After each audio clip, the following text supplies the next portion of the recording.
Were there songs that are on the record that stayed behind from 5? No, we're very economical. Some bands have loads of kind of leftovers, but we don't I think really. it's because of our timelines. We Yeah.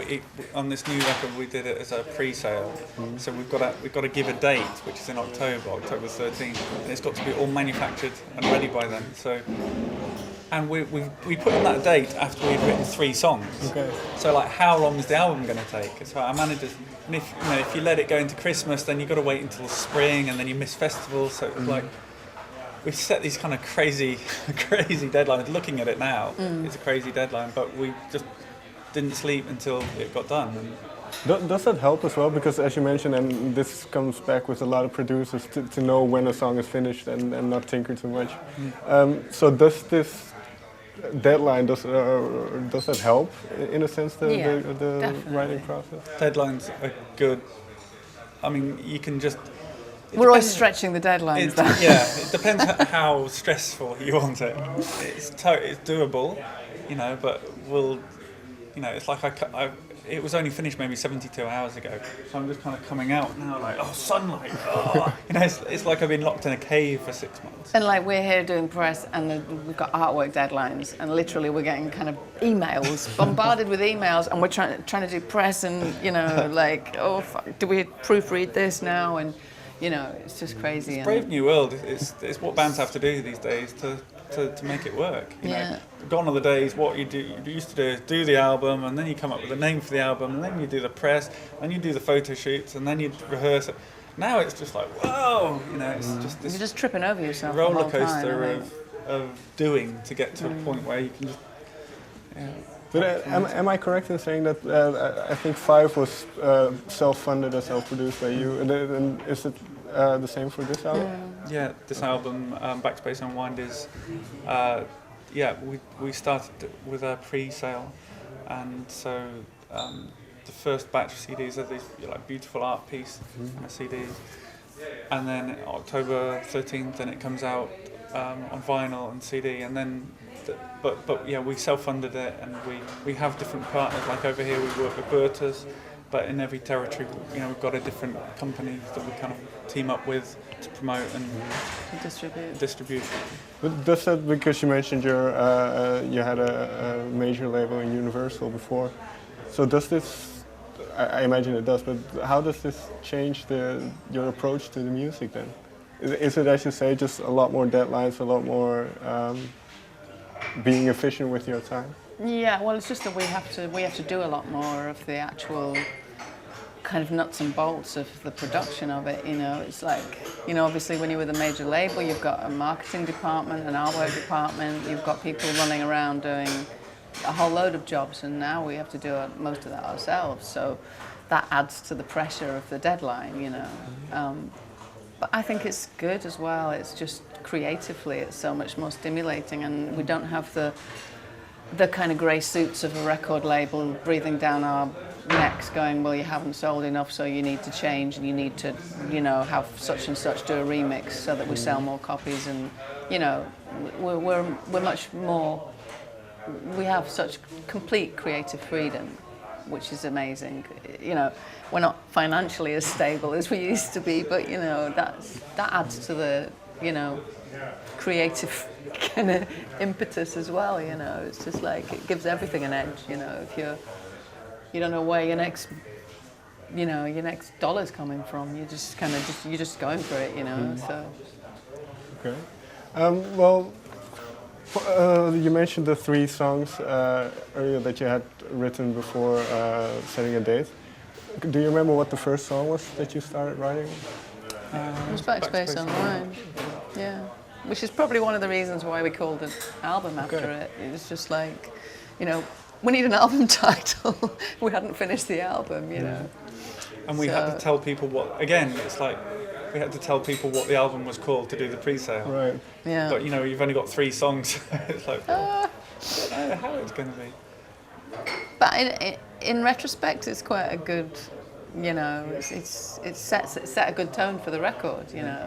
We didn't know how the record was going to end up sounding with, on the basis of 3 songs, but it just And found its way. I think the songs kind of really link together in certain themes. Like there's a real sense of like the space and the universe, and there's a like a quite abstract kind of nature to the lyrics that we've never really explored before. And Only Our Skin, which is like a kind of basically just kind of chopped up vocals, kind of emerging, that makes the arrangement. So yeah, we kind of started playing with kind of new ideas to use Lou's voice and how we can layer it up, and I think every song kind of sounds different in how Lou is singing it, or there's a different, it's like almost a different character comes out, different side of her character comes out. Are these type of changes, are these thought of beforehand, or do they arise in the process? It's all a free-flowing process of experimentation, really. It's, we just enjoy tearing up the rule book at every step of the way, really. It's kind of the one rule is that we don't have any rules, and as Andy said, I think with this record more than ever, it's just been, I came to the record having just written a solo album and just worrying about not having anything to say. So that was the challenge, really. It's like, what do I say in the lyrics? And so it led me to experiment with more kind of free association, abstract lyrics, and that in itself was an adventure, So that's a kind of whole new tangent for this record. Well, when it comes to these, well, in this case the lyrics, but we can also take the producer side.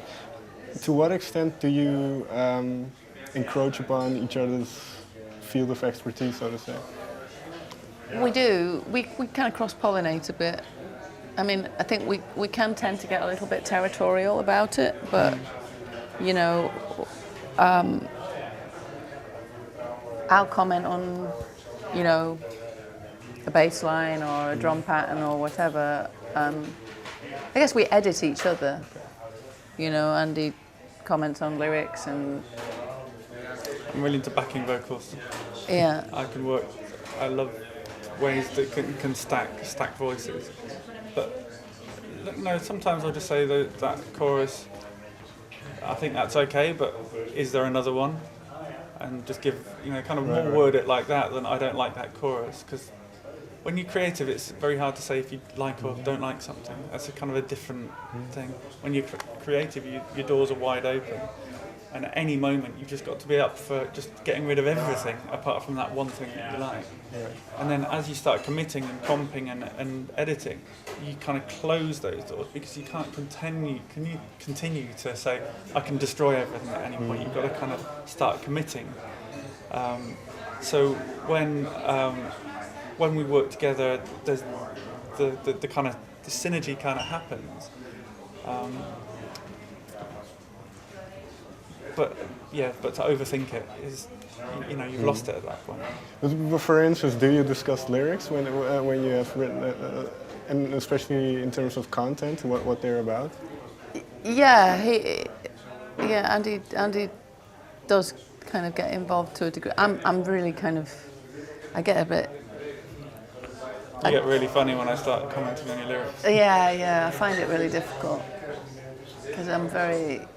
That's my thing, But I like playing with that. Yeah, I like playing with that. He loves kind of, pushing the boundaries. And, he's always pushing my boundaries. I wrote some lyrics on this album. You did, yeah. Some came out. Yeah. What song? On what song did you write? On Doves and Ravens, the second verse. Great. I was pretty happy. Well, you kind of. You gave me the subject matter, didn't you? And I kind of crafted it into the lyrics that are there. And the idea of Doves and Ravens was yours as well, the actual line of Doves and Ravens. I think that Doves and Ravens was inspired by working with David Gray. Just playing it on piano, and he quite often has birds in his compositions. Kind of. But I like how we're kind of quite determined and quite feisty. We are territorial. We fight our territory. Yeah, and And But in a much more peaceful way these yeah, days. but instead of saying like in the old days, I go, I don't like that, that's bad, change it. Now I'll be like, are you happy with that? Is there an openness to try something else? Do you know what I mean? It's the same thing, but it's like, well, that's great, but maybe it could be awesome. And sometimes you're working on a track, and then you get a part of the track that's awesome, and then you realise that the rest of the song is only good. You know, but you need that awesome bit, and go, well, can we try and make the whole song awesome? And then so it puts the benchmark up. I mean, when we started and got Backspace Unwind, we were really happy with it, and that was like a benchmark. We've got to be happy about tracks like we're happy with this one, so it kind of sets the tone. But does that make it really difficult to, for instance, after that song, does it make it really difficult to know when a song is good, or know when you're finished? Because if you keep setting the bar for yourself, I think as long as you're closed creatively. That could be misleading if you say that. Yeah. I don't mean closed as in you're not open to the idea of creativity, but creativity by nature is destructive. It has to be, because if it's not, then you're going with the brain and what you should. And sometimes the right thing is just to scrap it all. So I'm saying you're closing to the idea. It's more like committing. I really like this idea, and I'm prepared to now. Because that's always the fun bit, you know, that first few hours defining it, it's the fun bit, and then you've got to work on it, and then you've got to develop it, and then you've got to do strings for it. So before you get to that kind of big body of work, you want to, you know, so we had about 5 or 6 other songs that we were writing that never made it onto the album, that you kind of get relationships with before you go on a few dates with them, with those songs, and kind of work out if you're compatible or not, and then you have a relationship with them if you are. You like that? Okay, then finally, this is going to be a horrible question for you then, but do you have a favorite song on the record? It changes a lot. I think my kind of pet favorite is Only Our Skin, because it means a lot to me. And why? well, it was one of the first songs we wrote for the album, but I wrote it about me and my partner, and whenever I play it for him, he just kind of dissolves. That's like a special, I don't know, it's just got a really special significance. And it's like a blanket, that song. You listen to it and it's just, there's layers of vocal, and you just lie there and let it kind of wrap you up, you know, it's just... Is that really your favourite song? Well, I'm just saying it's my pet favourite. I mean, there's so many, it's really hard to choose, but that's got, you know, it's just got that little something for me, but there's so many sort of songs that are probably a whole lot stronger and that I really love, you know. I mean, I could name any number of songs on the record at the moment. I mean, and to feel like that about your record when you've just made it is good going, you know, to be like, well, I love it, you know, I love loads of the songs. I was listening to it just the other day when we got the mastered version back, and it was just like, wow, you know, I'm still able to appreciate it as something almost as if I'm listening to it as somebody else has made it, you know, which is really good going. I think my current favourite on the record is We Fall in Love, which is the first single. Okay. And Well, we think so. We're not sure yet, actually, think it's after the first single. discussions today.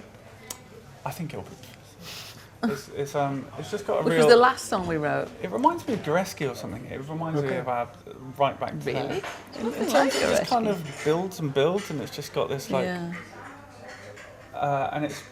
And it's kind of edgy and modern and fresh and but really beautiful. It's got this Rhodes lick that it starts with that's just so beautiful, but then goes really gnarly, you know, very dynamic. It's Got a lot of light and shade kind of going on. suits. And it was the last song that we wrote as well. So it's kind of like, you know, sometimes, you know, we only came up with it a couple of weeks ago, really. So does it then stick in your mind even clearer because the other ones are already somewhat old? I feel the whole album usually picks up a memento, so the last tracks are the ones that you feel best about, because you've got the whole sum of the album of experience to fuel those songs. Yeah, but then you keep rediscovering the songs as well, you know, and you know we're about to start a tour in October, and you know then you rediscover them again, and you have to rediscover them every night, otherwise it just wouldn't work. You know, you're on stage every night playing these songs, and after a while they could get pretty boring unless you were in that space where you just, you know, each time you just reinvent them, you know. 7 Sails as well is awesome. Yeah. Like live, I think that's going to change. That's going to everything. rock live, when we play live, our top 5 are probably all going to shift around, because then you perform it, and certain songs, some songs you kind of go, yeah, that's good, and then you play it live and go, that was the best song of the night. You know, and then others don't even make it to live. And some tracks just don't make it to live. Like Only Our Skin, I can't see I us can't playing see live. us playing that live. No. So yeah, then the favourites all shift around. Okay, I think I'm out of time, so thank you very much. Thank you. Thank you.